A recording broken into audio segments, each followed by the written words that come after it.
It's time to learn the blues. The 7 or 8 people that actually watched my last video have probably picked up on the teeny tiny hidden message at the end there. See, if you haven't seen my video about Atlas Obscura in Alabama already, just watch the video. It's long, but it's good. I'm proud of it. It feels good to be proud of a video for once, instead of looking back at those god-awful iceberg videos I made over like 3 days and getting my dunce cap fitted. We went for seconds before the first video had even finished, because despite how very difficult the trip was, visiting every Atlas Obscura location in Alabama was a ton of fun, and I had some time to knock out the state right next to me. Mississippi is a state that is not popular. It's a state I and everybody else I knew had only ever been to in order to pass through it to get to somewhere else. I knew of things in Mississippi, but I never knew anything in Mississippi worth going to. So, doing research into the state that's often the butt of jokes around Alabama, I was surprised to find that the atlas this time was actually pretty cool looking. Maybe it's because I had never been to any of these before compared to Alabama, but I was pretty excited. One thing that Mississippi had that Alabama lacked: food! There were actual restaurants on this trip, and some of them looked pretty great. Some of them did not look so great, but we would be there anyway. There's also a lot of gravestones, too many damn gravestones on this list. You will notice as we go along, like 1/5 of this entire list is corpses.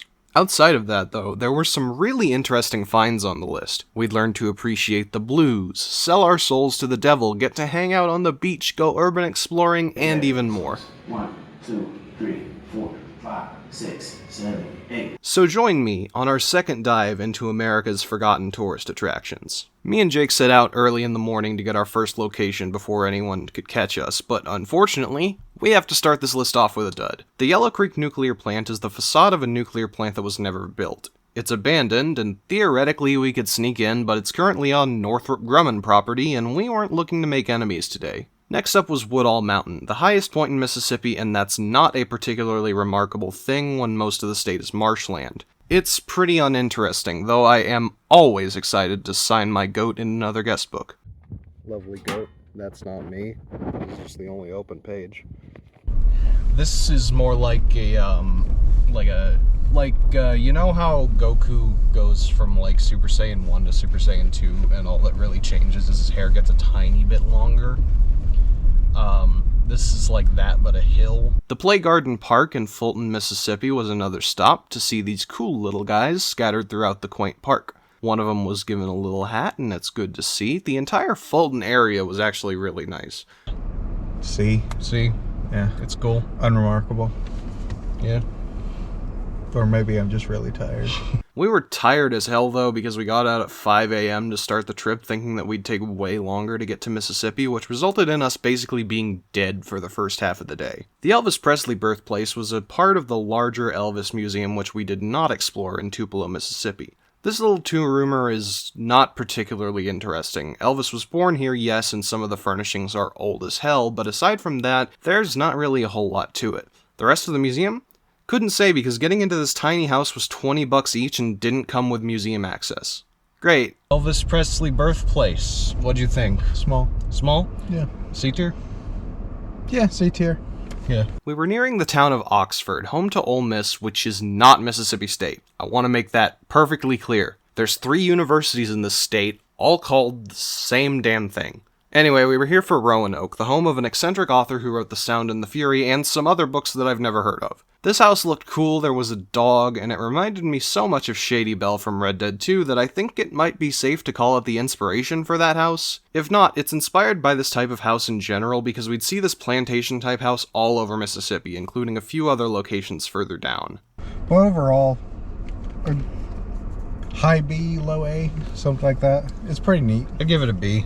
After we got our fill of the not Hemingway house, we headed to Ole Miss proper in search of the fabled University of Mississippi Marijuana Research Laboratory. See, the Thad Cochran Research Center is the only place in the nation that's legally allowed to grow pot for research purposes. It's this research that caused it to be made illegal at a national level, so fuck these guys. But as we entered the research center, we couldn't find the damn thing. The atlas made it very clear that the Thad Cochran Research Center had a very obvious weed field fenced off, but we weren't seeing anything. We even asked around, to no avail.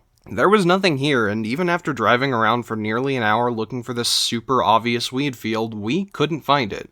And we weren't happy. So we couldn't find the weed farm. N for narc. Yeah. Leaving that failure aside, we headed over to where we'd be staying for the night, Holly Springs, to check out our first of many, many graves on the list. This is the grave of a child outfitted with a sliding stone on the front to let people see inside. Great! So that was a graveyard. Yeah. Again. There seems to be a lot of those on these road trips. So a D tier. Sure, D for depressing. Okay. Because we got out there at 5 a.m., we were insanely early, so we decided to head up north to our next location because knocking it out would free up some space for the next day. This is Brussels Bonsai Nursery, the world's biggest bonsai farm, and boy did they have some little trees. They had tiny pomegranate trees, orange trees, bonsai that were big enough that they could hardly be classified as bonsai anymore. All for the low, low price of $10,000 for some of these trees. Oh my god. Think about it. I think it's a B. It was cute. I'd give it an A. I like give it it. an A? I'd give it an A. I'd give it an A, probably. We can bump it up later, depending on how shit everything else is. Yeah. Looking at the map, we were only a 20-minute drive away from Memphis, Tennessee, so we decided to spend the rest of the day on an adventure to somewhere every Southern kid dreams of. This was our pilgrimage. The Bass Pro Shops pyramid was insane. You do not understand how fucking huge this place is just by seeing videos of it. It's got an indoor swamp with gators and shooting gallery and boats and Wahlburgers and a hotel and so much more. There's only so much video can do justice to this thing. 300 feet in the air. They put an informational video in the elevator showing. This elevator and everything you see. Even though it wasn't part of our Mississippi journey, it was a sight to behold as we ascended to the top of the pyramid. We looked at Memphis below us, had some dinner atop the pyramid, and headed back down to go stay in Holly Springs. So how'd you enjoy your time at the Bass Pro Shop? I think I have to see the alligator. I didn't understand a damn thing you just said. All right.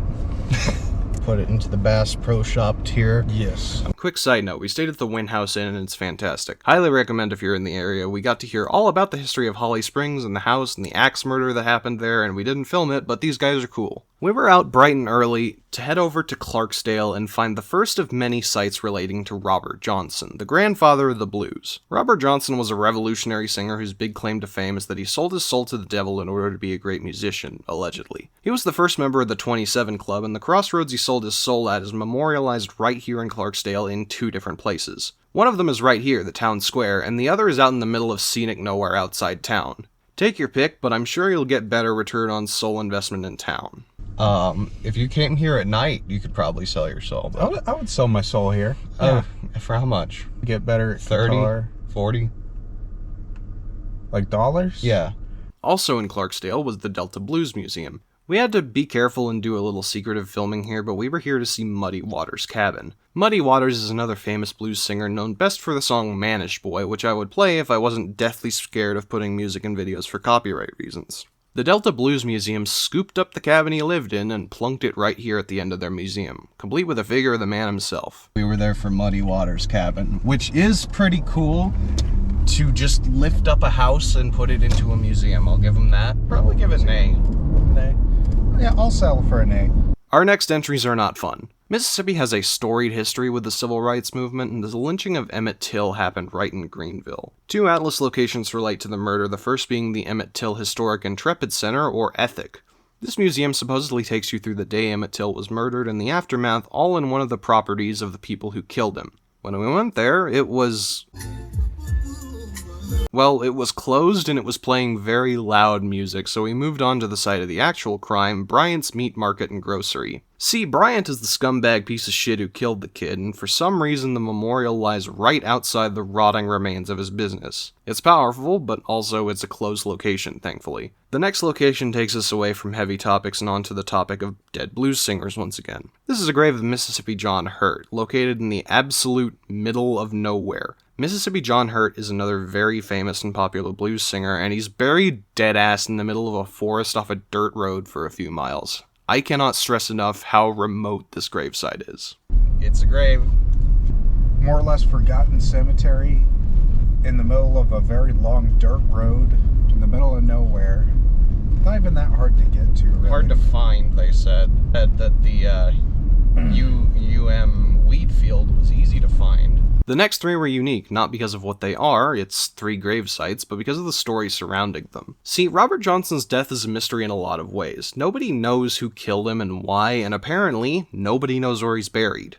Around the same general area are 3 graves of the same man, and me and Jake had no idea why until at the second grave site, we ran into someone who could help us out, the groundskeeper and a descendant of Robert Johnson who had lived nearby and was graciously willing to tell us about it. So, how's the family tree? How you related to Robert?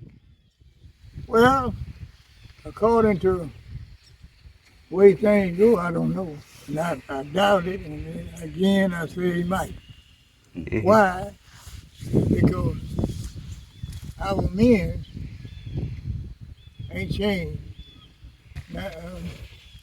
97 years old. 97 years old. I don't see the men go and come. Many go and come. And so we were asking about the Robert Johnson burial site here at Payne Chapel. We were asking about the Robert Johnson burial site here at Payne Chapel. Well, his girlfriend said His girlfriend said that he's out here. But she was in dementia, you know. yeah, she was in dementia. Okay. At 97 years old, where do you say he's at? According to the law. According to the law. He's down He's here. down here at but according to the law, that's where he's at, down there. Actually, Okay. when I was coming up, little boy, Yes, sir. they didn't bury blues singers and juke jam mama. It's so awful. When you was coming up, they didn't bury people who were blues singers or those who hung out in the juke joints. They didn't bury them among Christians. Okay. But there have been some skeletons dug up Yeah, they'll move bodies. down here. You know, dug up. Dig them up and move them. Chain, no, they didn't move them. They, you know, lift up. That's another one called Mount Zion. Mount Zion. Yeah, that's Mount right, Zion. that's right. That's Little Zion in money. Yeah, This is Mount Zion. Zion. But look, I just wanted to get a voice older than mine, quite older than mine, you know, to speak with them and tell them. Now his girlfriend stays in that house. She stayed in which house? The old shotgun shack. That's where his girlfriend stayed. Yeah, she stays on there. Okay. Thank you both. What's your name? My name Marlon Parker. Alan Parker, alright. Yes, sir. I'm Jake. Getting to talk to someone with the whole story was amazing, and after that, we went to the site where he says the body is actually buried. Curiously enough, this is a cenotaph instead of a normal grave. While on their own, the 3 graves of Robert Johnson paint a strange picture, with that spontaneous meeting, we couldn't give this anything but the S tier. Our last stop of the day took us to the B.B. King Museum, specifically to his famous tour bus. I've heard of this through NPR's B.B. King's Blues Bus Experience, but this museum had a lot more to it than just that. I cranked it so hard, I hit the null pointer exception X0X. Even though we were there right at closing time and didn't get to see much, we had a good time. Also, to add to the list of blues singer graves, here's B.B. King buried in the back of the museum. The cars were cool, the old stuff is cool. I'm always a sucker for when there's like old Coca-Cola or old, I think probably a B tier, to be A tier if we could actually see inside the bus. That's fair. The next day, we were up bright and early to go to the Grammy Museum, not to be confused with the Grammy Museum that's in California that's bigger and probably cooler. This museum shows off a ton of music memorabilia, and it's pretty neat. We got to shred. We listened to every Grammy Best Song winner after this, and outside of every song until the 2000s being a slow ballad, there's one thing I want to point out. The 3rd or 4th best song they ever gave was for a movie score, and it's 11 minutes long. Curious. It was fine. Yeah, it was pretty good. That'll be quite a bit of history in there. I'd give it maybe, like a B. Yeah, I gave it a B. We were off to Winterville next to see the Winterville Native Mounds, one of 2 mound sites we'd be visiting today. The museum was closed, but the mounds were open, so here they are. They're still as impressive as ever, but I think Moundville's a bit nicer because when I went there, it wasn't raining. I saw a goose. We then headed to the grave of Holt Collier, the man who helped Theodore Roosevelt hunt the original teddy bear. You know the story. Theodore Roosevelt goes bear hunting, and when he sees the bear, they make out and a teddy bear is invented. This is the guy that did it, and there's a bear. It is a grave. D tier. Yeah, I guess D tiers. It was while making sure I had the right location that I made a discovery, though. See, the atlas was saying that a place due much later on in the trip was right next to us, and I was confused. Doe's Eat place was in Biloxi, and we weren't there for days, but it was saying it was right here in Greenville. As it turns out, the original Doe's Eat place is in Greenville, and I had put us on a path for the offshoot in the Margaritaville Resort in Biloxi. Whoops. Strange how Mississippi has two things that are named identically, but are in different places on the atlas. Doe's Eat place was one of the toughest to plan around. There was no way I cut the trip so that we'd be here during open hours in Biloxi, so we were in luck, even though they only served tamales to go for lunch, which, oddly enough, seems to be a huge thing in Mississippi. I don't know why, but tamales are everywhere. It's gonna be very messy. Probably. This place looks pretty. These are pretty good. It definitely looked like a place that sold good food, you know? It's probably A tier. I love tamales. Yeah, high A tier. After that, we went to Leland for one of our most anticipated sites. Our pilgrimage had led us here, to the birthplace of Kermit the Frog. It was a small little shack, but it held so much concentrated Kermit that it was magical. No other Muppets either, I gotta make that clear. I thought there would be other Muppets, but this one is just for Kermit. Nevertheless, we bought our own sun to take back home with us. We got a new member of the trip squad. Frog here. If you really like Kermit, you'll really enjoy this. I did really enjoy it, but it is very small. It is very small, but it's free. It is free, except I bought a Kermit. Well, yeah, It you costs did money. buy a Kermit that costs money. But yeah, I'd say A tier.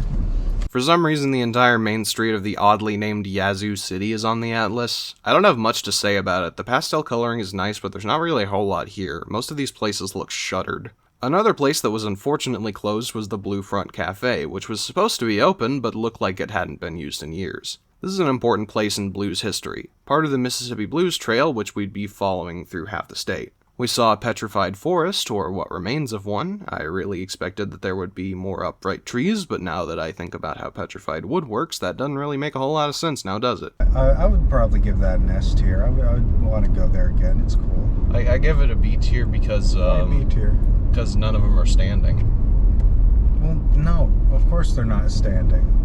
I expected them to be standing. Do you know how long it takes trees to turn into rocks? The ones in Arizona are standing. Yeah, because there's fuck all in Arizona. Split the difference and we'll say A. Okay, we'll say A. The Big Apple Inn is not an inn, but a restaurant located in Jackson, the state capital. It's got a pretty turbulent civil rights history, the original meeting spot for Medgar Evers when setting up the NAACP. Pretty cool place and pretty good smells. They're known for their iconic pig ear sandwich, which I had never had, but I'm always open to try new things. Was that like a Hawaiian bun or something? That wasn't. Here, you can try.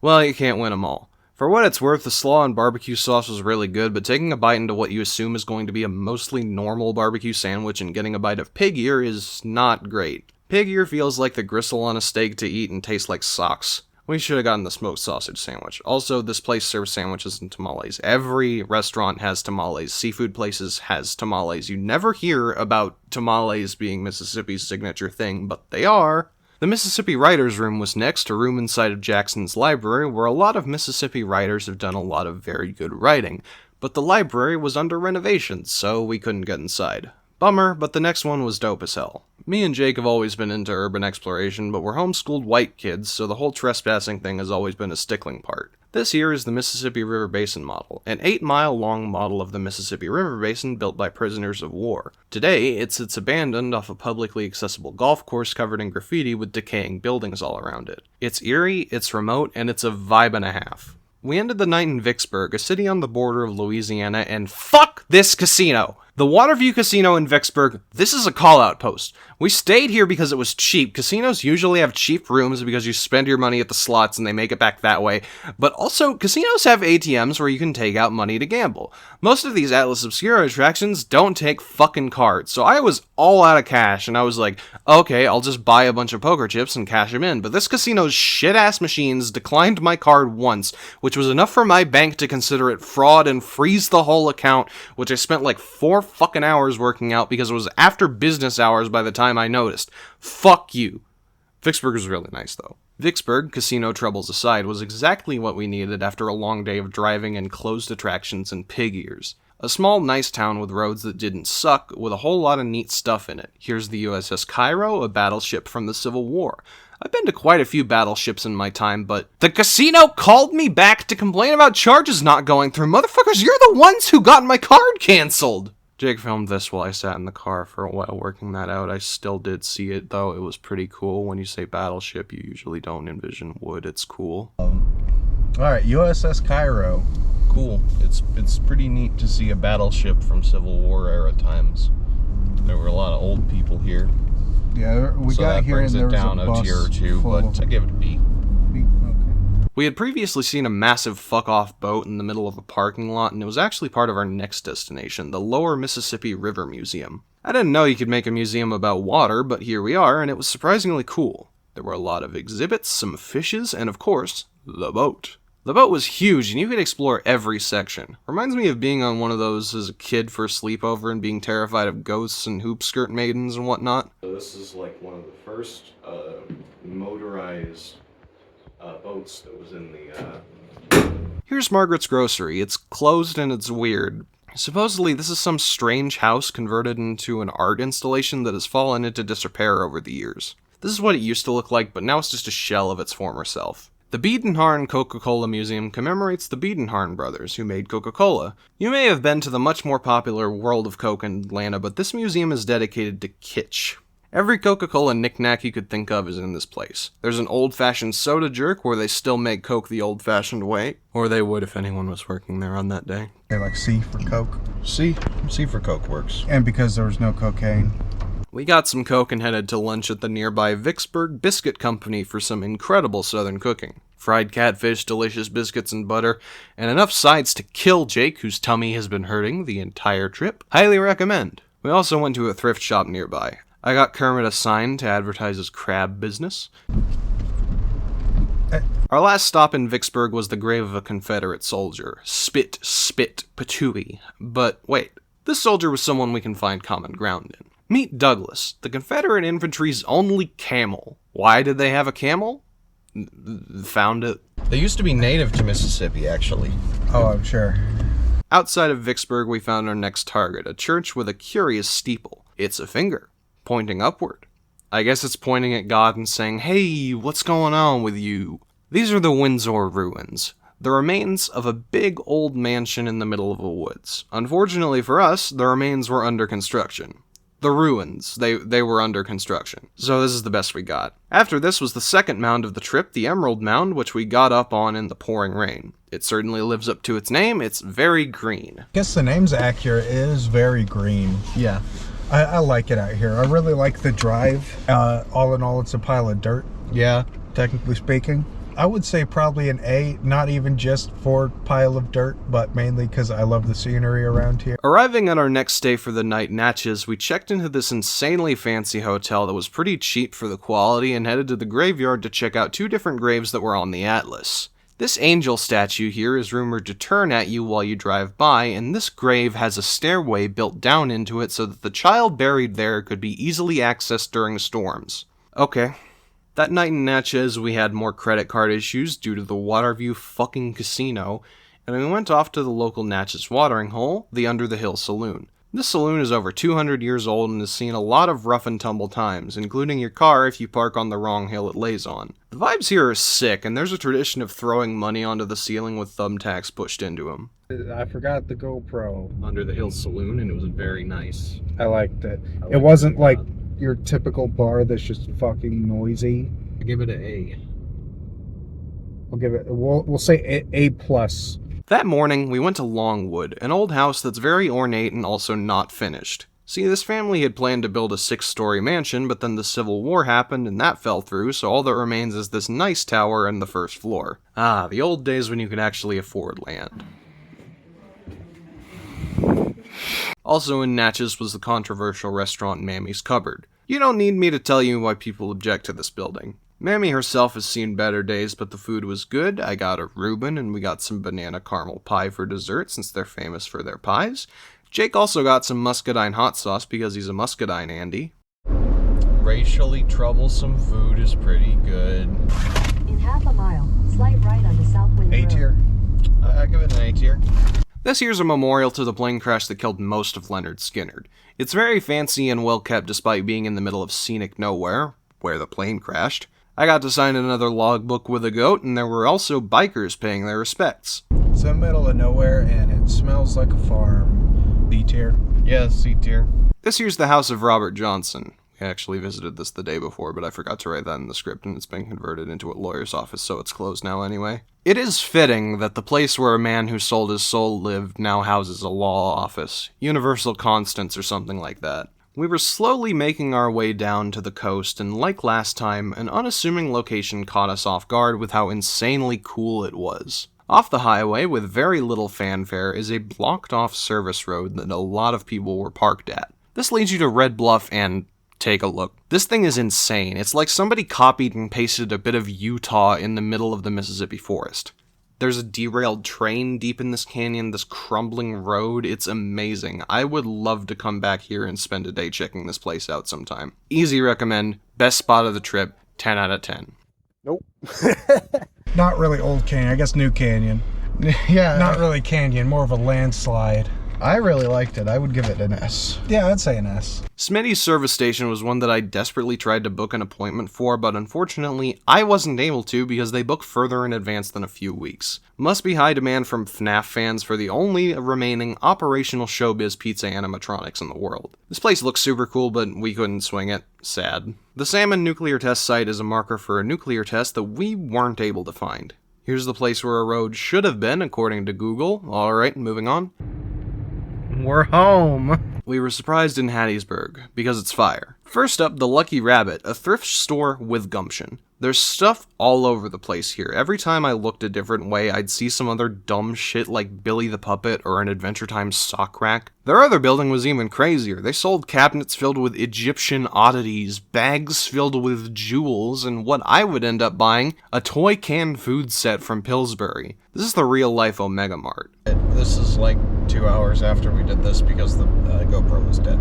I get the attraction. I like the vibe. It was a thrift store, not a thrift store, a flea market.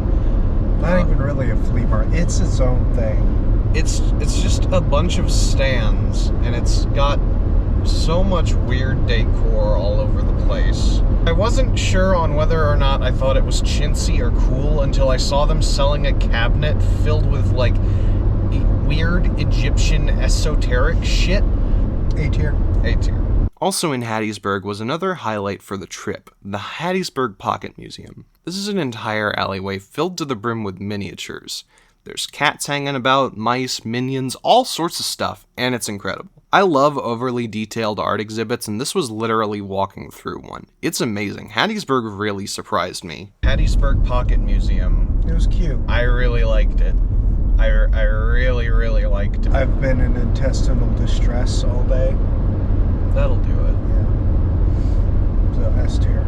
That night we stayed in Harrah's Casino in Biloxi, a casino that wasn't great but didn't get my card canceled, so it's the best one on the trip. We were up bright and early to hit a few locations in Biloxi and then relax for the rest of the day, you know, like some kind of vacation. This is the St. Augustine Seminary, one of the first seminaries in the US to teach black people how to be preachers. It's not active anymore, but there's some cool architecture and statues, ignore how soaking wet it is. A lot of old churches have some pretty cool architecture. Probably give it a D. D or C, either way. Fishbone Alley is another alleyway full of street art and supposedly a bump in nightlife when it gets dark and not rainy. We ate at this restaurant in the alley that serves some lovely burn ends and sausages, and now it's time for a call-out post. I tried to charter a boat to Ship Island in order to go to Fort Massachusetts, which is on the list, but unfortunately the captain canceled due to bad weather. Now, I wasn't happy going to Fort Massachusetts. Chartering a ferry is fucking expensive, and to top it off, I am incredibly prone to seasickness, so spending an hour on a boat throwing up to see a fort that looks identical to Fort Morgan in Alabama wasn't my idea of a good day. I guess you could say that it was a blessing it got cancelled then, but it left us unable to even visit the site. So here's footage of the island from the parking lot of the Margaritaville Resort. Fuck you, rain. Anyway, it was time for me and Jake's first clan meeting. Welcome to Beauvoir, the home of Jefferson Davis, the President of the Confederate States of America for its miserable run. I don't like to get overly negative about locations in this video, so this place that we went to and it was playing the Song of the South in protest of Disney changing Splash Mountain. This place with ads to join the Sons of Confederate Veterans. This place with a gift shop full of slop books about critical race theory and other buzzwords are ruining America. Yeah, I'm gonna be mean. Here's me and Jake going to the Jefferson Davis Presidential Library and finding the N section. The actual house is lame as fuck too. Maybe I'm just tired of touring old rich people's houses, but this thing is like the size of 2 GameStops stapled together. F tier. The only F tier in Mississippi. I don't like giving F tiers, but I feel pretty fucking safe about this one. How'd you feel about meeting the CEO of Racism? I don't think we've had an F tier yet. Do you think this is the one? Sure. It really is just a fucking boring, normal house tour. It was very underwhelming. The house for is such like a large house. The house is like okay. The house is pretty lame, and also you can spin 300. You can spin around, get yourself dizzy, and point in any direction, and you'll find something with the N-word on it. Our last 2 stops of the day were the Charlie Nornwood House and the Walter Anderson Museum of Art. The first is another Frank Lloyd Wright house, but unlike the Rosenbaum house, someone lives here, so you can't tour it or go on the grounds because it's just someone's house. Honestly, a blessing. I'm so tired of house tours. Here's the outside. We're moving on to the museum, which was cool. It tells the story of Walter Anderson, a troubled, mentally ill artist who had an incredible style. It was hard to appreciate, though, because there was a group of 60-something wine moms blasted off their ass wearing St. Patrick's Day merch, screaming, laughing at everything in the fucking museum. I'm not even exaggerating. They would stop, wait for someone to read something like, Walter Anderson's years in the mental hospital were tough, but he powered through with his art as the only friend he had, and just cackle like hyenas. After all that, we went to get some drinks, paying tribute to the inspiration for this video's series at Margaritaville. Unfortunately, the Margaritaville theme park was closed due to weather, so we just chilled out in the room because tomorrow we began the long journey back home. We'd be traveling up the right side of Mississippi, hitting a few locations that we hadn't gone to before crossing back into Alabama, and it seemed like an easy cap-off. Unfortunately, the open hours of the locations had other plans. This is the Palestine Gardens, a replica of Jerusalem which was supposed to be open but fucking wasn't. I try, you know? I don't like going to some place and it's closed, and I tried even harder to line things up on this trip, but shit like this is why you see us just drive up somewhere and it's just a gate we can't get past. Because sometimes, when Google says a place is open, they're fucking not. And Google has monopolized business hours to the point that every other source just copies what Google says, so that even if I verify the business hours, sometimes it's just a fucking lie. Now I have to beep a slur in a graveyard again. This is the grave of Kelly Mitchell, the Queen of the Romani. The grave doesn't say that, it says the other thing, which I don't think used to be considered a slur, but now is, although you primarily see it used as one in Europe, and it's not as much of a thing over here, which is probably why the grave is like that. Anyway, she's cool, big ups. You're supposed to leave a can of Crush Orange for her, which I meant to, but I forgot to grab one while I was ranting about Palestine Gardens. Sorry, please don't haunt me. It's a grave of an interesting person with a lot of stuff on it. I don't know a thing about the history behind it, so to me it was just a grave.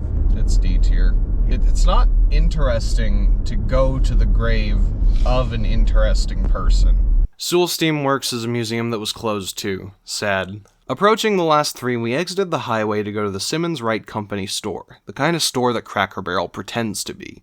This is the good shit. I love stores like this, especially when they have a section for old medicine being sold as only for collection purposes. Jake bought a cast iron pan and I bought a single gumball. Debrief, this is a cool ass store. I like it.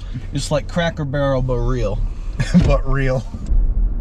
I liked the place. It had a lot of cool shit. We approach Mississippi State, not Ole Miss, for the Chapel of Memories, and because parking at universities is a nightmare, I let Jake take the reins and go in by himself while I kept the car running in case any mall cops wanted to ticket me. He said it was cool, but I'm writing this before I check the footage, so who knows, maybe it's lame.